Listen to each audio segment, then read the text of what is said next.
जहाँ तक विकास की बात है, ये तो 1955-56 से जो इलेक्शन हो रहे हैं, आज तक अपने हालात के मुताबिक जिस तरह के हालात देश में रहे हैं उस तरह के विकास होते रहे हैं। लेकिन कुछ इस विकास से ऐसे बातें करने वाले नेता इस तरह के हुए, आज तक जो 70-75 साल की जो आज़ादी मिली उसमें यह आपको बोलने की आज़ादी किसने दी? बड़ा मुद्दा ये है, विकास कहाँ से आया? विकास संविधान से आया। संविधान को कितने लोग मानने वाले हैं? जो संविधान को मानने वाले लोग हैं वही चाहते हैं कि विकास हो।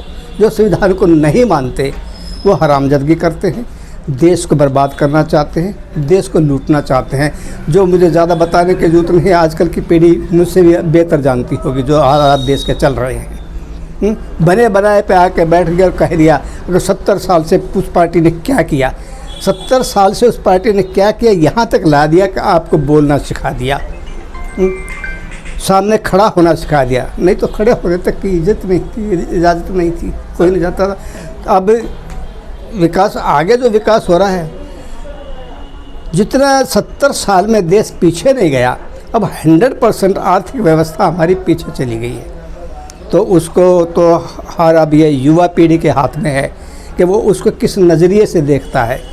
ये हिंदू परंपरा के लिहाज से देखता है या सामाजिक परंपरा के लिहाज से देखता है। हिंदू परंपरा के लिहाज से अगर वो देखता है तो मंदिर ही देखेगा, अगर सामाजिक परंपरा के लिहाज से देखेगा तो उसमें हमारी माँ, बहनें, भाई सबके विकास की गुंजाइश बनी रहती है। सर, मेरा सवाल है कि जिन सिद्धांतों को लेकर आम आदमी पार्टी का गठन किया गया था, क्या लगता है कितना सफल रही है क्षेत्र में? हाँ, आम आदमी पार्टी की जहाँ तक बात है, बिल्कुल एक नया ट्रेंड दिया है। 70 साल में आम आदमी पार्टी ने बिल्कुल एक नया ट्रेंड दिया है। जितनी भी पार्टियां आती थी हर 2 महीने, 4 महीने, 5 महीने के बाद कभी किराया बढ़ा दिया, कभी टैक्स बढ़ा दिया, कभी सिलेंडर का रेट बढ़ा दिया, कभी ये बढ़ा दिया, कभी वो बढ़ा दिया और कह दिया कि सब पीछे से होता आ रहा है, महंगाई बढ़ गई। लेकिन आम आदमी पार्टी ने ऐसा नमूना पेश किया है कि बसें औरतों के लिए फ्री कर दी, गरीब उसको बुजुर्गों के लिए पेंशन शुरू कर दी है, यात्राएं कराई जा रही हैं, क्या कहते हैं आपका फ्री अनाज दिया जा रहा है, बिजली दी जा रही है, पानी दिया जा रहा है। और वो कहता है कि दिल्ली पीछे नहीं, दिल्ली फ़ायदे में जा रही है। तो ये उन पार्टियों की पोल खोलना हुआ ना। और हमें क्या चाहिए? और हमें क्या चाहिए? आज़ादी हो या गुलामी हो, 2 रोटी अगर पेट भर के मिल जाए, सिर पे छत हो और रोज़गार हो, तो देश का क्या होना है? कुछ नहीं होना। देश का अपने आप विकास करेगा। आम आदमी पार्टी का जब गठन किया गया तो ये आम लोगों की पार्टी कही जाती थी, लेकिन अब ऐसे लोग हैं जो कि इसको राजनीति में तब्दील कर अपनी पावर को दिखाना चाहते हैं, लेकिन लोगों का विकास जमीन स्तर पर ठप नजर आता है। मूलभूत सुविधाएं, बिजली, पानी, सड़कें, यह अभी भी गड्ढे में जा रही है। ऐसा क्यों? एक लोकोक्ति है, बहुत पुरानी लोकोक्ति है कि कुछ तो लोग कहेंगे, लोगों का काम है कहना। छोड़ो बेकार की बातें, बातों में कहीं बीत न जाए रहना। जो थोड़ा सा सुकून मिला है वो भी छिन जाएगा। लोगों का काम कहना ही, और कहते वो हैं जो करते नहीं, सलाह दे सकते हैं। सलाह ढेर सारी सलाह दे देंगे और काम करने के लिए कहोगे तो कहीं नहीं मिलेंगे। तो ऐसे ही लोग हैं, वो सलाह देने वाले, तरमीम छाटने वाले लोग हैं, काम करने वाले लोग नहीं। लेकिन यहाँ काम करने वाले लोग हैं। इस 12-14 साल में देश को कहाँ से कहाँ तक ले आया। केजरीवाल ने एक पैसा नहीं लगाया, लोगों ने अपने आप इलेक्शन लड़े हैं। हम जो 4-5 लोग थे, फाउंडर मेंबर थे, जो इस आम आदमी पार्टी को इस क्षेत्र में लाए। और आज हर आदमी कहता है कि मैं आम आदमी पार्टी का सबसे पुराना नेता हूँ। अच्छी बात है, नेता है, पर नेता है वो लेता है नहीं, किसी का कुछ देता है, वही सबसे बढ़िया नेता है। तो नेतागिरी छोड़ के मैं सोचता हूँ कि विकास की बात करें, समाज की बात करें। और राजा राम ये साहस रहा है, मैं इनको करीबन 15-20 साल से देख रहा हूँ मेरे संपर्क में, कि काफ़ी मेहनत करने वाला आदमी है। पल्ले से पैसा लगा के इसने जारवाल को जिताया है। पहले से हम लोगों ने पैसा लगाया है, उसने पैसा नहीं खर्च किया हम पे किसी। क्षेत्र में आम आदमी जो कि उम्मीदवार के रूप में उभर रहे हैं, विकास के लिए लोगों से अपील कर रहे हैं कि उन्हें मत दें, क्या लगता है अगर जनता उन पर विश्वास करती है तो इस बार एनसीडी में जो विकास की लहर वो दौड़ेगी? हाँ, विकास अगर आम आदमी पार्टी को आगे बढ़ना है, अगर आम आदमी पार्टी को आगे बढ़ना है और देश पे सत्ता करने की तमन्ना है तो उसको विकास के रास्ते बंद नहीं करने चाहिए, विकास के रास्ते ज़्यादा से ज़्यादा खोलने चाहिए, हर सद पे खोलने चाहिए।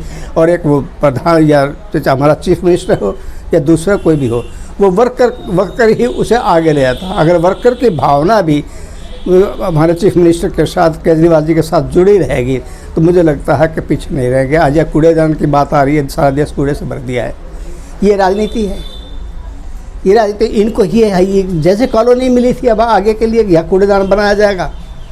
सर अंत में एक आखिरी सवाल करना चाहूँगा। देवली विधानसभा से आप काफ़ी पुराने मेंबर हैं, देखते आ रहे हैं सभी लोगों को, क्या लगता है ऐसे किन्हीं लोगों के नाम बताएं जो कि समाज में लोगों के लिए कुछ अच्छा कर सकते हैं और अच्छे उम्मीदवार हैं? कुछ लोगों के नाम आप बताएं, किन किन लोगों ने अच्छे काम करे हैं जो कि अभी उम्मीदवार भी हैं? इलेक्शन से पहले किसने अच्छे काम किए हैं ये तो मेरी कुछ समझ में नहीं आ रहा है।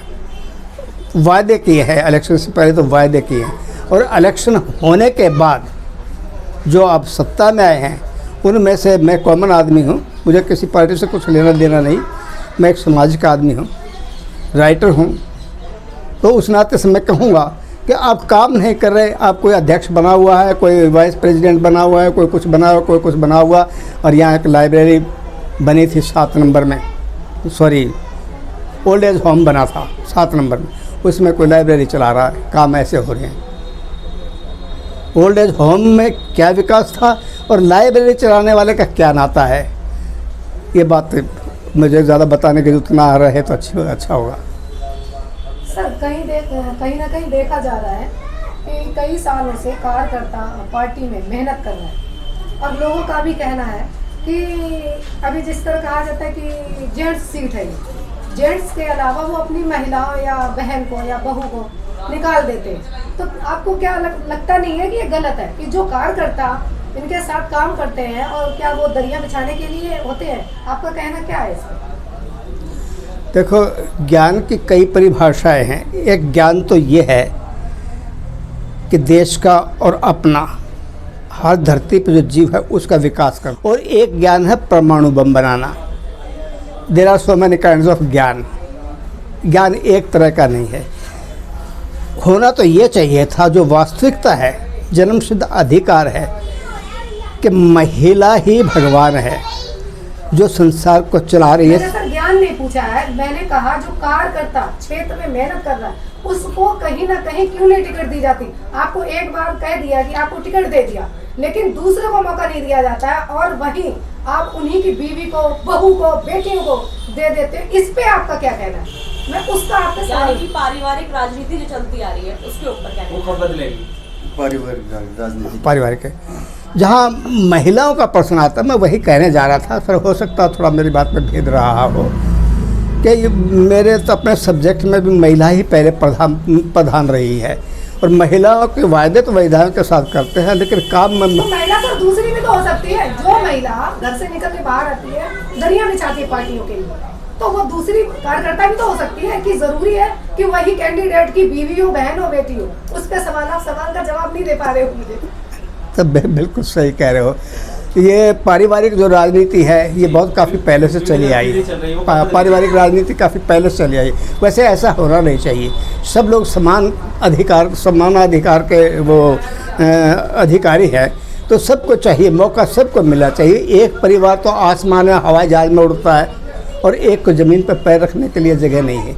ये बिल्कुल गलत है और इस पर काफ़ी चर्चाएँ हो भी रही हैं। पहले किसी ने कोई पता नहीं कहाँ से केस भी डाला है, कोर्ट में केस भी डाला है इस पारिवारिक विवाद के लिए कि एक प्रधानमंत्री है, बेटा चीफ मिनिस्टर है, उसका दूसरा बेटा उसका MP है। तो ये बिल्कुल गलत है, ऐसा नहीं होना चाहिए। ये पारिवारिक रिश्ते खत्म होने चाहिए। तो सर सवाल ये आता है कि आम आदमी पार्टी भी इस पारिवारिक राजनीति को बढ़ावा देगी या कार्यकर्ताओं को मौका देगी? अब मौका देंगे, बढ़ा देंगे, ये तो चीफ मिनिस्टर का प्रश्न है, मेरा प्रश्न नहीं है। लेकिन अगर मुझसे कोई पूछेगा तो मैं तो यही कहूँगा कि हमें विकास को मौका देना चाहिए, तो परिवार का मौका नहीं देना चाहिए। आप फाउंडर मेंबर हो पार्टी के, तो आप इस क्षेत्र में किसको चाहेंगे कि इसको टिकट मिले? किसको टिकट मिले, ये प्रश्न तो काफ़ी 11% कर दिया। सर ऐसे जिसने हलवा नहीं खाया और दूसरों को खाते हुए देखा है तो कहता है इस हलवे में बहुत बड़ा। एक वक्त था जब हमारे दलित लोगों को गिलास में चाय नहीं दी जाती थी, कुल्हड़ में चाय दी जाती थी। जब कुल्हड़ में चाय देते थे तो हम पीते थे, कुल्हड़ में से एक अजीब सी महक आती है। जैसे सुना होगा, अगर आप गांव से रिलेटिव है तो जो नया मटका होता था उसको हाथ से नहीं धोते थे, ऐसे हिला के पानी खिला देते थे और फिर उससे पानी से भर के उसको रखते थे, उसमें सुगंध आती थी। तो हम ये सोचते थे अब कुल्हड़ की चाय में जब इतना आनंद आ रहा है तो शीशे के गिलास की चाय कैसी होगी, इसमें ज़्यादा आनंद आता है। तो इसलिए जिनको मौका नहीं मिले वो चाहते हैं कि मैं ये कर दूँगा और मैं ये कर दूँगा और मैं वो कर दूँगा, और फिर मौका आने के बाद ओल्ड एज होम की जगह लाइब्रेरी कम बेच देते, बना के बेच देते हैं। अब ये हमारे जो भावी उम्मीदवार हैं राजाराम जी, मैं पूछना चाह रही राजाराम जी भावी उम्मीदवार हैं, तो मैं आशा करता हूँ कि इनकी उम्मीदें कामयाब हों। और जो आज ये बैठ के कह रहे हैं, आप लोगों के सामने बैठ के कह रहे हैं, मुझे भी यहाँ पकड़ के लाए हैं, तो क्या अपनी उन भावना पर आप अपने मन से नहीं इनके साथ हो? हैं? क्या आपको मन नहीं चाहिए, आपको वोट चाहिए। मुझे इसको वोट चाहिए, मेरा मन नहीं चाहिए, इसको वोट चाहिए। और जैसे बोल रहा हूँ ये भाषा चाहिए इनको। मन की बात तो छोड़ दो, मन पता नहीं क्या करता है क्या नहीं करता है।